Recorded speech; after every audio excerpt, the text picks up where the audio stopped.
하나님께서 이 종을 잡아주셔서 아버지 하나님께서 성령을 통해서 준비하신 말씀을 증거하기에 부족함이 없게 하여 주시옵소서.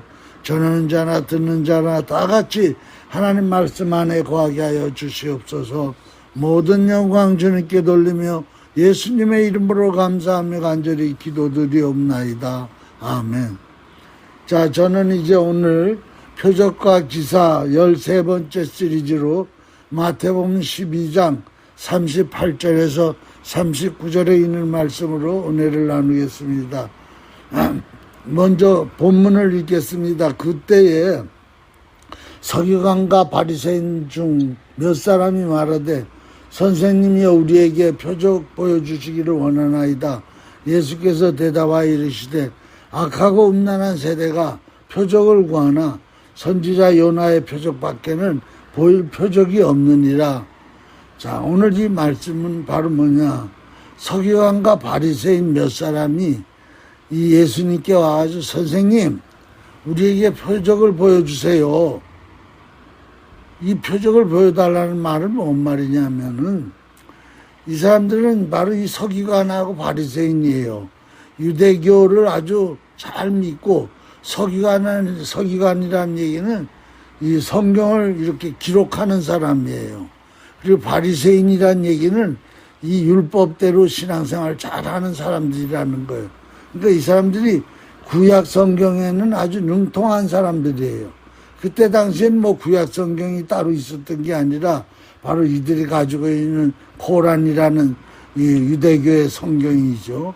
그 성경 경전을 이들이 보니까 이 메시아가 온다 그랬는데 이 메시아가 그냥 오는 게 아니고 이 선지자들, 구약의 많은 선지자들이 메시아는 이런 사람이 온다. 메시아는 이런 역사를 일으킨다. 메시아는 어디에서 태어난다. 이렇게 얘기한 거를 이 사람들이 서기관이고 바리새인들이니까 잘 아는 거예요. 그러니까 이 예수라는 사람이 자꾸 메시아라 그러니까 이 예수가 정말 이 코란경에 자기네들 가지고 있는 경전에 기록되어 있는 그 사람인가. 거기에는 어디에서 이 베들레헴이라는 데서 이 메시아가 온다 그랬는데 이 사람이 갈릴리 사람인데 분명히 이 경전에는 베들레헴에서 태어난다 그랬는데 왜 이 사람은 갈릴리 사람인가? 그러니까 이 사람은 메시아가 아니다. 또 이 예수가 이 메시아가 태어날 때 강보에 쌓여서 말구유에 태어난다 그랬는데 정말 이 사람이 그런 사람인가? 그러면서 자꾸 표적을 보여달라 그러는 거예요. 그 표적이란 얘기는 뭐냐? 구약에 약속된 메시아라는 표적이 있는가? 그것을 얘기하는 거예요. 또 더 나가서 이 메시아는 이 땅에 와서 많은 표적을 행하는데 그 많은 표적 가운데 나귀를 타고 예루살렘에 입성한다 그랬는데 정말 그런가? 그런 그 나귀 타고 예루살렘에 입성한다는 얘기는 스가랴서 9장 9절에 나오고 또 이 베들레헴에서 태어난다는 얘기는 미가서 5장 2절에 나오고 또 처녀 몸에서 메시아가 온다. 이것은 이사야서 9장 6절에 나오고 또 이사야서 7장 14절에도 나오고 그러는데 이 사람들은 서기관이고 바로 바리새인들이니까 이것을 이제 얘기하는 거죠. 그러니까 예수님께서 내가 너희들에게 표적을 보여줄 수 있다. 그러나 너희들이 너무 악하기 때문에 아무리 내가 이 구약에 있는 선지자들이 얘기한 표적을 가지고 온다 할지라도 너희들이 그 표적을 너희들이 받겠느냐? 너희들에게 보여줄 표적은 바로 이 요나의 표적밖에는 없다. 이러면서 대답을 한 거예요. 그러므로 오늘 우리가 여기서 나오는 이 표적이라는 말을 또 지금까지 내가 설교를 했지만 시리즈 12번째까지 오늘은 또 이 표적이라는 말을 뭘로 다 해석을 하느냐. 구약의 선지자들이 이런 메시아가 올 거라. 그것이 정말 그대로 이 땅에 그런 메시아가 왔느냐. 그것이 바로 표적이다. 그런데 그 지금까지 얘기했던 이사야서 7장, 9장, 스가랴서, 미가서, 이 시편, 또 나가서 이사야서 53장, 이렇게 쭉 얘기하는 메시아에 대한 그 예언이, 표적이 그대로 예수님이 오셔서 이루신 것을 우리는 다 알죠. 확인해 봤습니다. 그 다음에 그러니까 바로 이 표적이 이루기 위해서 바로 예수님은 이 땅에 오셔서 그 표적을 구약에 나오는 선지자들이 얘기한 메시아에 대한 표적을 하나하나 이루기 위해서 3년 반 동안 공생애를 사셨다. 이렇게 우리는 또 확인해 볼 수 있어요. 그 중에서도 가장 두드러지게 이 표적을 보여주신 게 바로 뭐냐면 예수님 오시기 전 700년 전에 이 이사야가 바로 이 예언한 이런 자가 올 거다. 그분이 바로 메시아다. 그 이사야 선지자가 얘기하는 게 이사야서 35장 5절에서 6절에 보면은 그때에 즉 메시아가 오면은 소경이 눈을 밝힐 것이며 귀머거리에 귀가 열릴 것이며 그때에는 저는 자는 사슴같이 뛸 것이며 벙어리 된 자는 혀가 노래하리라. 그 예수님이 오셔서 이런 표적을 다 행하셨어요. 소경 눈을 뜨게 했죠. 귀머거리 귀를 열리게 했죠. 또 저는 자, 즉 중풍 걸린 자를 그냥 치료해가지고 중풍병자들이 막 사슴처럼 뛰었죠. 벙어리 된 자들이 혀가 풀려가지고 그 혀를 찬양을 하고 여호와를 높였죠. 그 이런 예수님이 행하신 많은 기적들 중에 바로 뭐예요? 많은 병자, 특별히 소경, 귀머거리, 벙어리, 또 중풍 환자들 다 고치고 역사했던 거, 또 문둥병을 고쳤던 거, 이런 것들은 다 표적이었다는 거예요. 무슨 표적? 내가 메시아라는 거, 구약의 선지자들이 얘기했던 참 선지자가 내가 왔다. 그것을 보여주기 위해서, 그래서 복음서에 나오는 모든 예수님이 역사하셨던 귀신을 내어 쫓고 병자를 치료되고 이런 역사했던 것들, 또 자연을 막 여러 가지로 기적을 베푸셨던 것, 이것들은 다 예수님이 구약의 선지자들이 예언한 것을 표적으로 보여주신 메시아라는 증명이라는 겁니다. 그 다음에 이제 사도행전부터 그 외에 서신서들은 바로 뭐예요? 사도들이 표적을 행하는 걸 기록한 거예요. 그러면 이 사도들이 표적을 행하는 걸 기록한 건 뭐냐? 그 행동 주체는 사도들이지만은 이 사도들에게 이런 표적을 행할 수 있는 주권을 누가 줬느냐? 바로 메시아의 권한으로 이 사도들에게 표적을 행하는 주권을 주신 거예요. 그렇기 때문에 베드로가 병자를 고치고 또 나가서 안진뱅이를 일으키고 이 베드로가 지나가면서 그림자가 덮여도 사람들이 치료되는 역사가 일어났던 거예요. 그것을 바로 뭐냐? 예수님은 바로 구약에 예언된 대로 바로 태어나셨고 또 구약에 예언된 대로 고난받으시고 또 예언된 대로 죽으시고 또 구약에 예언된 대로 예수님은 부활하셨다는 것을 누가? 사도들, 그때 예수님을 직접 봤던 사도들이 예수님께서 부여해 주신 사도권을 가지고 이런 걸 직접 보고 증거했던 것이에요. 그래서 이 언제부터 예수님께서 사도들에게 사도권을 주셨느냐? 마가복음 16장에 보면은 이 14절 이하에 보면 이제 예수님이 승천하시기 직전에 사도들에게 사도의 권세를 부여해 주시는 거예요. 너희들은 이제 내가 이 표적을 통해 가지고 내가 메시아라는 걸 증명했듯이 너희들도 내가 이제 이렇게 지금부터 십자가에 죽고 또 이제 부활하고 내가 보내주겠다 했던 보혜사 성령을 내가 성천해서 너희들에게 보내주고 그럴 테니까 너희들이 내가 가졌던 이 권한을 가지고 많은 표적들을 행해서 나를 증명해라.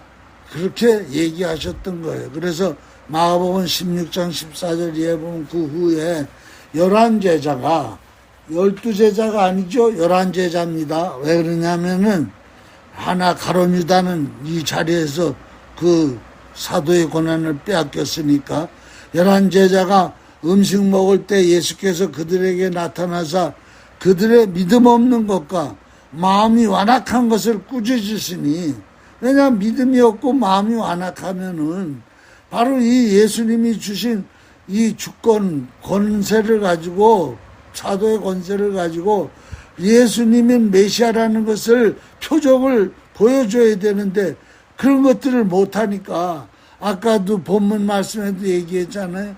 너희에게 내가 표적을 보여줄 수 없다. 왜? 이 악하고 음란한 세대야. 너희들의 마음이 완악하고 믿음이 없기 때문에 내가 너희들에게 표적을 보여줄 수 없다. 그래서 이 사도들에게도 그 얘기를 하는 거예요. 내가 너희들에게 사도권을 부여해주고 가고 싶은데 그래서 나를 메시아라는 걸 표적을 보여줘야 될 텐데 믿음이 왜 없느냐? 믿음 없고 이 완악한 세대야. 그러면서 꾸짖으시면서 믿음을 넣어주시는 거죠. 이는 자기가 살아난 것을 본 자들의 말을 믿지 아니함을 이람이니라. 예수님이 살아난 거 이때는 지금 이미 부활하신 후에 이제 승천하시기 전에 얘기하는 거예요.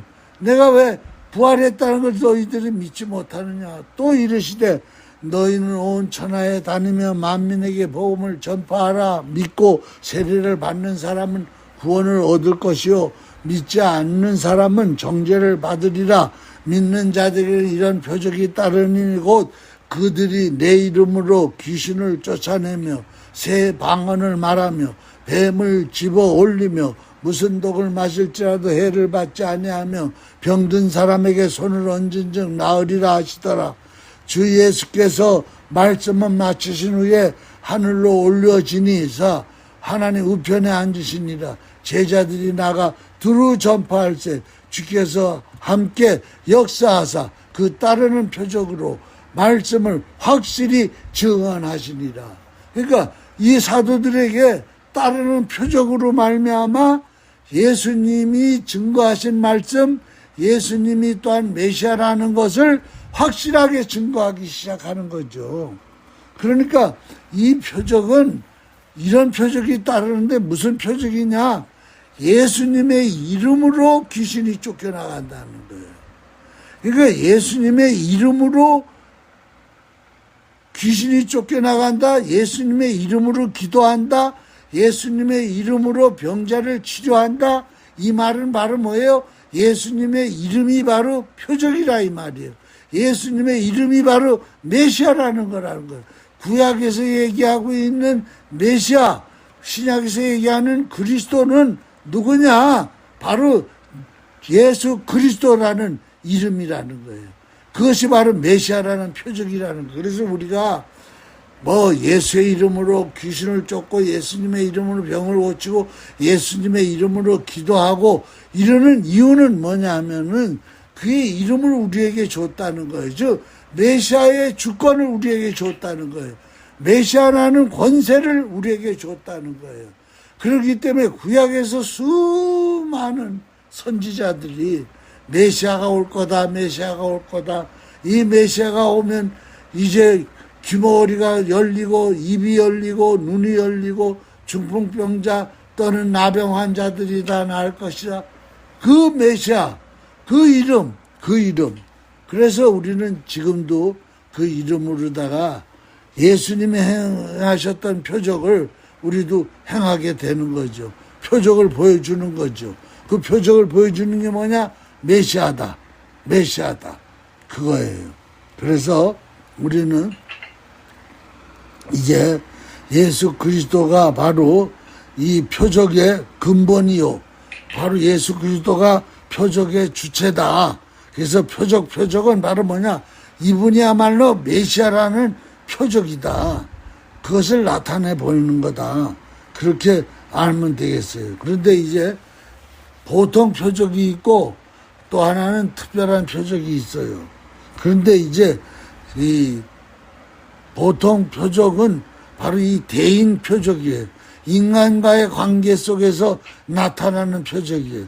병이 치료된다든가 귀신이 쫓겨나간다든가 이 눈먼 자, 벙어리 된 자들 이런 자들이 성하게 된다든가 이런 것들이 보통 표적으로 이 예수님을 증거하는 거예요. 그 다음에 이제 또 특별한 표적이 있는데 그 특별한 표적은 바로 이 대인관계의 표적이 아니라 이 피조물에 대한 표적이에요. 그 피조물에 대한 표적이 바로 뭐예요? 단회적이야. 이 피조물에 대한 표적은 한 번밖에 일어나지 않아. 물이 포도주로 변한다든가 바람과 바다를 잠잠케 하고 또는 보리떡 5개 또는 물고기 2마리 떡과 물고기도 다 수만 명을 먹이시는 거, 또 무화과 나무를 저주해가지고 마르게 하는 거, 또 물 위를 걸어가시는 거, 이런 것들은 다 특별한 표적인데 이 특별한 표적은 단 유죄밖에 없어. 이 표적은 예수님밖에 행할 수 없어. 왜? 예수님이 메시아이기 때문에. 다른 사람은 이런 표적을 행할 수가 없어요. 이런 표적을 행했다고 자랑하는 거는 눈속임이에요. 그거는 바로 뭐냐? 매직 쇼 하는 거지, 그거는 진짜가 아니에요. 지금도 이 무리를 걸어가고, 무화과 나무를 저주해가지고 마르고, 수천 명을 떡과 저걸로 먹이고, 물을 포도주로 하고, 이거는 메시아라는 표적을 나타내기 위해서 예수님이 행하신 특별한 표적이에요. 이건 단 1회밖에 없어요. 누구도 이런 표적을 행할 수가 없는 것을 우리는 알아야 합니다. 그 다음에 이제 또 하나 우리는 깨달아 알아야 될 것이, 여기서는 이제 사도시대까지 이런 표적이 역사했고, 사도시대 이후로는 예수님의 표적을 증거한다기보다는 신유의 은사를 받아가지고, 우리 예수님이 가셔서 뭐를 했죠? 내가 가면 보혜사 성령을 너희에게 보내주겠다. 그것을 증거하는 거예요. 이제부터는 표적이 아니라 메시아 표적을 증거하는 게 아니라 우리 성령을 하나님이 보내주셨다는 것을 증거하는 거야. 성령이 오면 뭐예요? 성령의 9가지 열매를 맺고 성령의 9가지 은사를 나타내고 하는데, 그 성령의 9가지 은사가 오늘 이제 사도시대 이후로는 우리에게 나타나요. 그래서 병 고치고 방언하고 예언도 하고 지혜와 지식과 또는 영분별과 이런 역사들이 다 일어나는 거예요. 그런 것들이 바로 이 표적은 아니지만 그때부터는 성령의 9가지 은사와 성령의 9가지 열매가 맺히는 성령 시대라는 것을 증거하는 거죠. 성령님을 예수가 보내주셨다, 메시아가 보내주셨다, 그것을 증거하는 것입니다. 그래서 오늘 우리는 다시 한번 표적과 이적이라는 기사라는 제목의 13번째 시리즈에서 우리가 깨달아 알고 넘어가야 할 것은, 이제 봤더니 우리가 함부로 내가 표적을 행한다 이런 말을 쓰면 안 되겠구나. 요새 보면은 신비주의 또는 그 이단의 괴수들, 내가 보니까 나는 하나님이라는 넷플릭스의 특별 프로그램 보니까 자기들이 막 표적을 행한다고 자기가 하나님이라고 그러면서 막 무지개를 띄우고 뭐 별짓들을 다 하는데 그거는 사실은 눈속임이지. 그리고 그런데도 함부로 표적이란 단어를 쓰면 안 되는 거예요. 뭐 오순절 운동, 부울 운동을 한다면서 내가 이 병자를 치료했다, 이 귀신이 나갔다, 귀머거리가 열렸다, 벙어리가 말을 한다, 뭐 안진뱅이가 일어났다 그러면서 이게 표적이다. 그럼 자기가 메시아라는 표적이 된다는 거예요. 그건 적그리스도예요. 그렇기 때문에 오늘 우리가 행하는 건 표적을 행하려고 행하는 게 아니고 바로 뭐냐? 9가지 성령의 은사를 행하는 거예요. 가셔서 성령을 보내주신 예수 그리스도를 증거하는 거예요. 내가 표적을 내가 나타나고 있다. 그래서 나가 바로 예수와 동등된 자다. 이렇게 얘기하면 그는 적그리스도다 이 말이에요. 그렇기 때문에 그런 걸 우리는 조심해야 돼요. 오직 표적을 증거하고 표적의 역사가 있었던 분은 예수 그리스도 한 분밖에 없어요. 그리고 이런 표적은요, 예를 들어서 안진뱅이가 일어났다, 귀신이 떠나갔다, 또는 눈을 떴다, 귀가 열렸다, 입이 열렸다. 이거는 상대방이 믿음이 없어도 그냥 예수가 행하면 그냥 그대로 일어나는 거예요. 그대로 역사가 일어나는 거예요. 이게 바로 표적이에요. 그러나 은사는 달라. 9가지 성령의 열매, 성령의 은사로 나타나는 거는 상대방이 믿음이 있어야 돼. 병이 치료된다. 신의 은사가 나타난다. 그런데 상대방이 믿음이 없으면요, 신의 은사가 안 나타나. 그 사람이 치료가 안 돼. 그러나 예수님이 행하신 모든 일들은요, 상대방하고는 상관없어. 그거를 기도를 받는 이들, 예수님 명하는 소리를 듣는 자들이 믿음이 없어도 그대로 일어나. 왜? 표적이기 때문에. 누구를 증거하는 거예요? 예수를 증거하는 거기 때문에. 그래서 예수님이 행하신 표적들을 보면은 100% 눈먼 자가 눈 뜨고 귀머거리가 귀가 열리고 100% 귀신이 떠나고 100% 안진뱅이가 일어나고 100% 상대방의 믿음과는 관계없이 다 일어나는 거예요. 이것이 바로 표적이에요. 그러나 이제 성령 시대에 있어서 성령이 내려와셔가지고 오늘 우리에게 역사하는 경우에는요, 지난 시간인가 제가 얘기했죠. 뭐냐면 거기에 대해서 신유에 대해서 조사를 했어. 이 사람들이 100명이 고침받았다 그러면은 정말 100명이 다 고침받았는가. 그래가지고 나중에 다 이 풀러 신학의 박사가 조사를 해봤더니 아니야. 진짜 치료받은 사람 20%, 30%. 그 다음에 약간 치료받은 것 같아. 이런 필링이 있는 사람이 또 한 20%.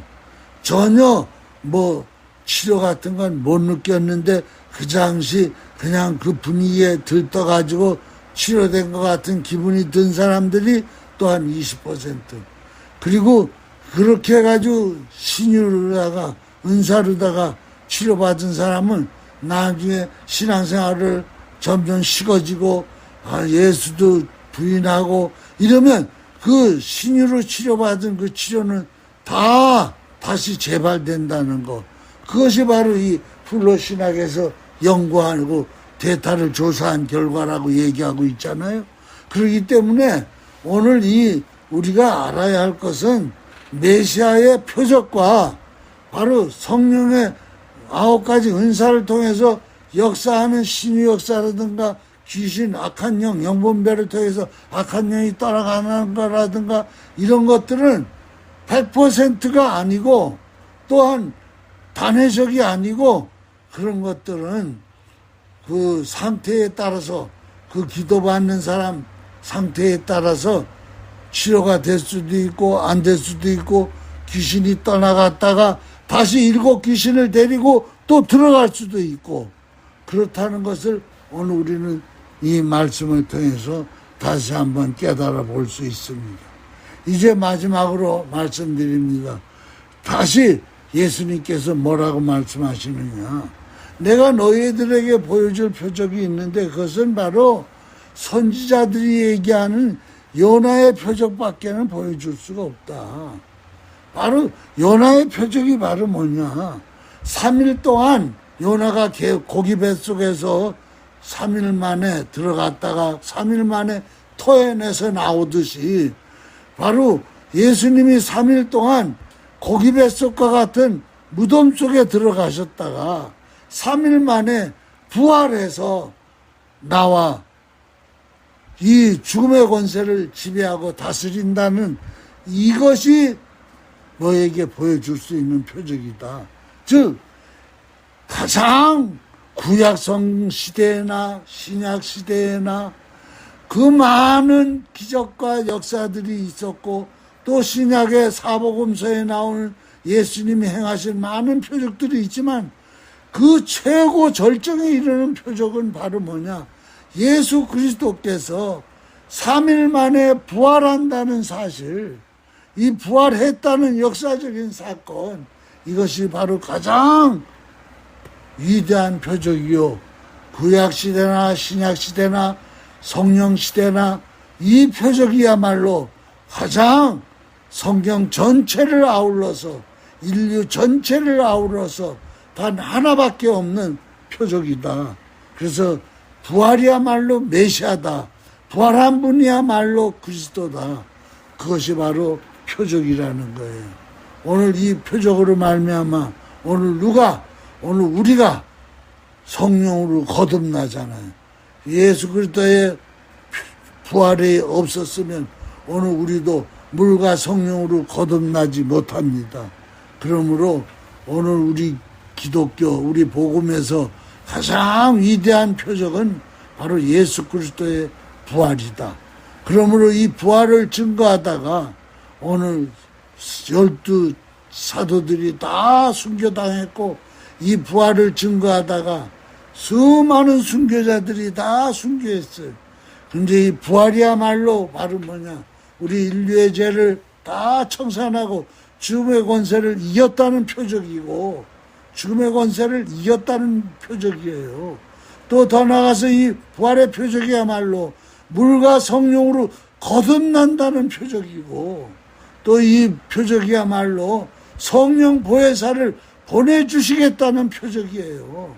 오늘 예수님께서 요나처럼 3일 만에 부활하지 아니하셨더라면 승천도 못했고 승천하지 아니하고 어디 다른 데로 갔더라면 보혜사 성령을 우리에게 보내주실 수도 없어요. 그렇기 때문에 이 표적 중에 가장 귀한 표적은 부활의 주님의 표적을 통해 가지고 보혜사 성령이 오셔서 내가 물과 성령으로 거듭난 표적, 이거야말로 누구에게도 내놓을 수 있는 표적이에요. 그렇기 때문에 오늘 우리는요, 걸어다니는 예수님의 표적이고 걸어다니는 성령님의 표적이라는 거예요. 그렇기 때문에 오늘도 우리 한 사람 한 사람이 나는 바로 메시아로 말미암아 구원받았다는 표적, 보혜사 성령으로 말미암아 거듭났다는 표적을 나타내 보이시는 표적의 삶이 되시기를 주의 이름으로 축원합니다. 기도하겠습니다.